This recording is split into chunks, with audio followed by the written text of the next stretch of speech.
على العافية. لو اكتشفت انك رنيت جرس الشقة اللي فوق شقتك الجديدة بطاطي، فتحت لك الباب ست آية من الجمال، وعلى رأي شلاتي صاحبك أبو عين زايغة بتحل على المشنقة.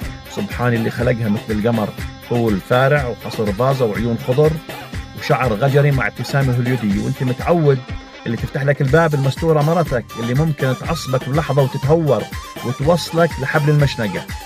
خلطة وزن بطول غريبة مع شكرة وبوس شبرين. وهنا سيصمت شلاتي صاحبك قليلا وبقول انهم خدعوك لما قالوا لك البطيخ زي الشمام. وهون سمعت البركة ام عيالك وجفلت بتنادي يا ابو السعيد جبت لنا خبز وعلبة لبن. بكل صراحة بتجعفلها يا سلطان زمانك يا ابو كرش 3 طبقات، ولا بتغني لها سلام عليكم؟ اسمع يا ابو البريدة والكريزة، ترى الجمال جمال